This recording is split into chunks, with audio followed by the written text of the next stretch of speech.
So in this video, I'm going to go over how to create a custom seamless pattern in Photoshop. So let's start. Make sure you have it open, obviously. Go to New File or File New. Let's put this in inches. Let's go under Print and just click on Letter. 8.5 by 11 is a good size. 300 resolution. Make sure you're in inches. CMYK is fine here. We can make this transparent for now.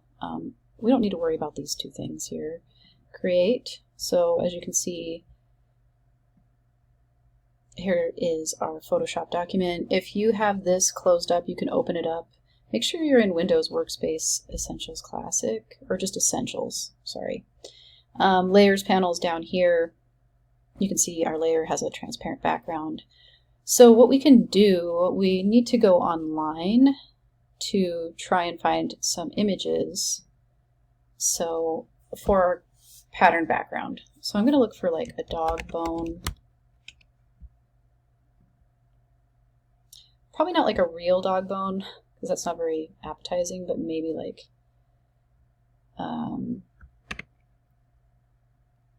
maybe a dog bone like cartoon or something. And I'm going to find one that I like and click on it. Maybe one that's just super simple. Maybe like this one.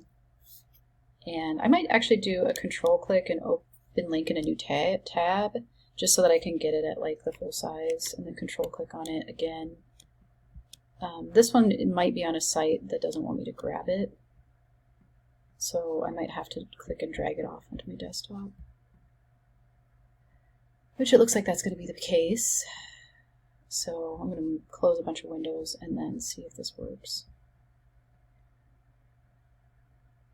And it looks like it might have a transparent background, but it doesn't. It's just kind of a fake transparent background.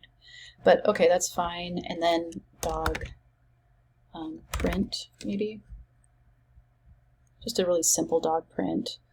I kind of like this one with a heart in it. Maybe I can just click and drag that off too. Okay, so those are both on my desktop. If you're on a PC, you might just want to control click or command click on it. I think it's control on a PC, and then, or right click and then save image as. Okay, so now that we have those two, actually let's go back into the browser. Let's go to remove background.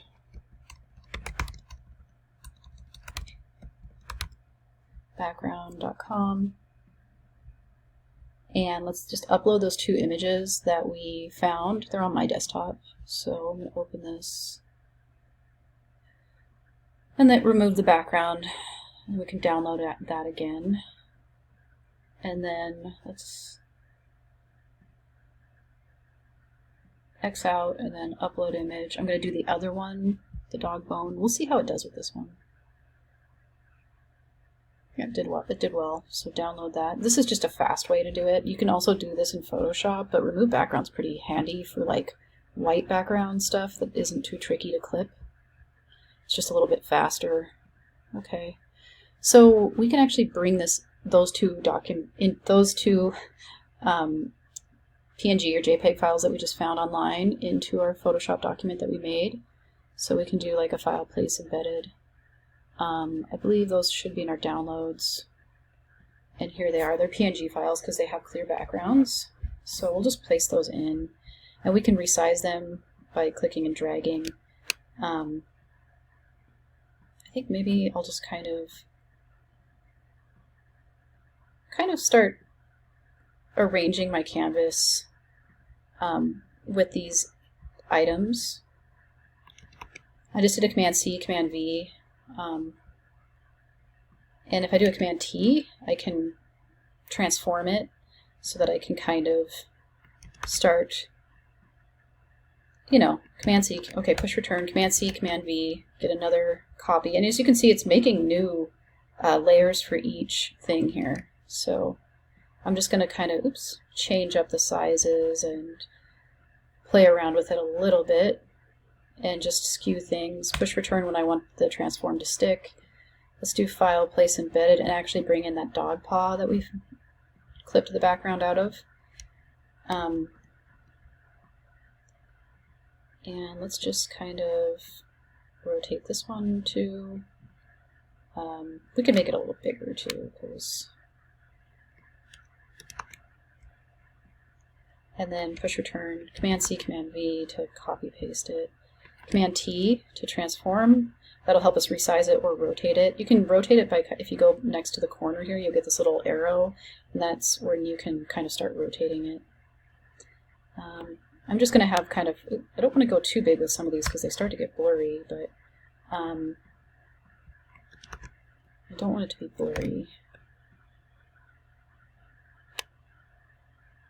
So be careful when you're sizing things up that you don't go too far because it will get blurry.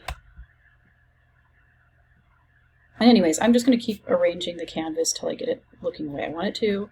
Okay, I probably could have spent more time arranging this before trying the pattern preview, but I'm just going to go ahead and do it, see what it looks like. So if we go to View, and then Pattern Preview,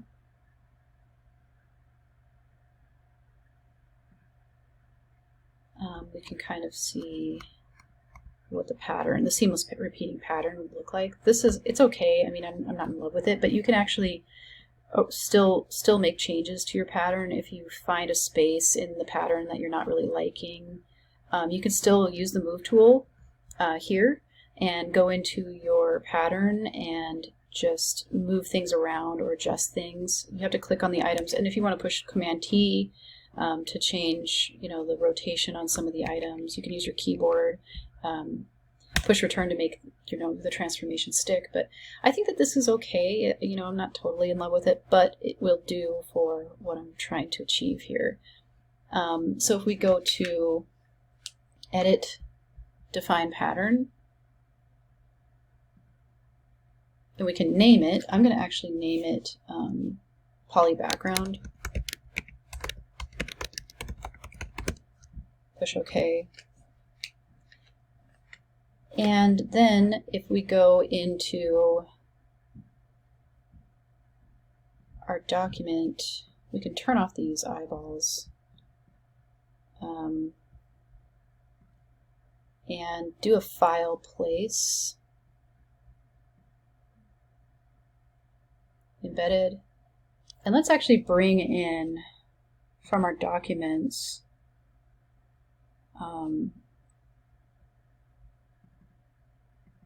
our subject. I'm not seeing mine. It might be in a different folder. I'm going to go into my Illustration 2 folder, into my low poly portrait, find it, and place that in there.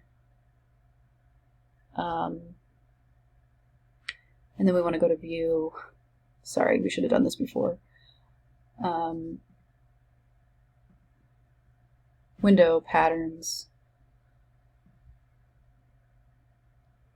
and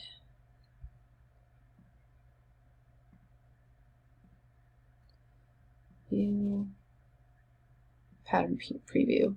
So shut off the pattern preview before you bring in your file.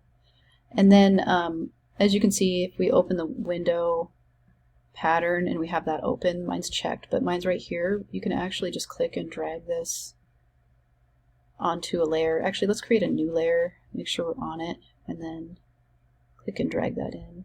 Or maybe we'd click and drag it in here. Oh. And we can change the scale here. So we can make it really small, really big, or it seems like the 30s on my pattern is pretty decent. You can change the angle of your pattern as well. I don't think it really matters on mine too much what angle mine's at. And push OK. And then we can actually bring this pattern fill below our subject. I have quite a few layers, but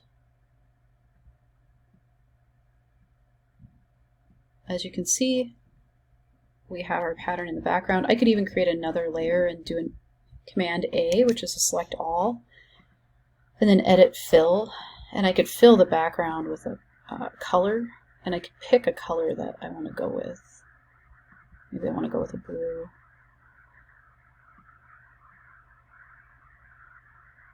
And I want to put that below the pattern fill, obviously.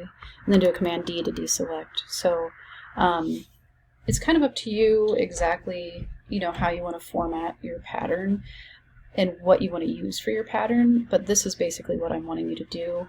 So let's do a file save as, and save this in our documents folder, in our illustration 2 folder, in our low poly portrait folder, and name is low poly portrait final as a Photoshop document, save, and then this is what I want you to turn in